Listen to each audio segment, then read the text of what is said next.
I don't do a lot of videos on pricing. The reason I don't do it is because I feel like my place in this community is somewhere different.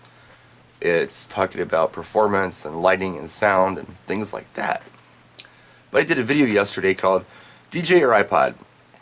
And if you're confused as to why I did the video, I did it for anyone Google searching the subject, be it a bride or a groom or whatever. I don't know how much information is out there on it, but my videos usually become pretty good with Google search.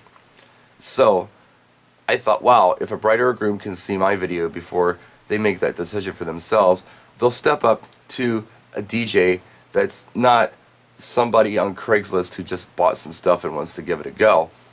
They'll step up to a professional DJ. And I got a lot of dislikes on that video, which made me draw the conclusion that there are a lot of Craigslist DJs who are charging $50 to $250 watching my videos. And that got me thinking that, maybe I should talk a little bit about this pricing thing and just kind of give you some insight. Lisa Art, who is a person who comments all the time on my videos. If you ever look at my comment section, you'll see Lisa Art. It's actually Art. Lisa's his wife. They have kids. I met him out in California one time. I don't know much about Art or his DJ services. Now, what I can tell you about Art is that he told me in the last video that his bride for this weekend only got charged $150 for his services. That's all she would pay. That's what Art has told me. But Art did send me a link, as a video response to that video of a wedding he did. I assume it's him. I think it's him.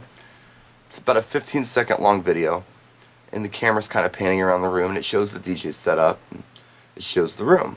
Now, I didn't sit and analyze his setup as to how I thought he should do it or whatever. What I did do is see a lot of stuff in that video that I wanted to point out to you. One thing in particular that I will talk about today are chair covers. If you don't know what chair covers are, they're an afterthought. When you have money left in your budget, you get chair covers. And they're not cheap.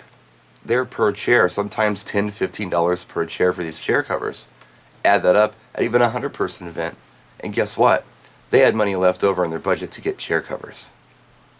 So my thing is, you know what, maybe they should have flipped that into the DJ. But they're not going to unless they're educated people. If they think a DJ is $150, then they're not going to seek a DJ any more than that.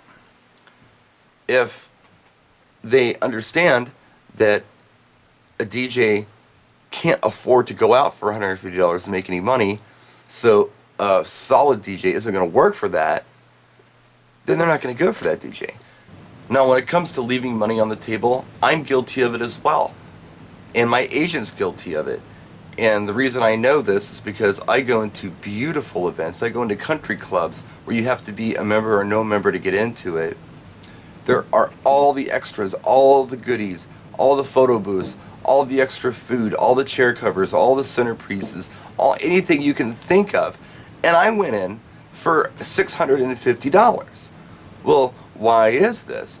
I think a lot of it is because sometimes we want to sell on price alone, and we can't do that. We have to build value in our services. Now, if you get a price client who only wants to shop price, don't be afraid to turn that client down. No, we can't do that. We can't make money by doing that. Look, if I went out on most weekends when I had to bring an assistant and I charged $150, before we figured in the cost of my music, my equipment, my time, all that stuff, I would still lose money after I paid my assistant and I bought gas. Look, this lays on our shoulders, guys. We need to educate these clients. If we've got a bunch of people out there who, I don't know, maybe swap a car for a DJ system and then start advertising on Craigslist for $150, and that's your competition, you have serious problems because you are not expressing to the client that you are a valuable commodity to them. More valuable than chair covers, more valuable than centerpieces, more valuable than a cake upgrade, more valuable than a dress upgrade.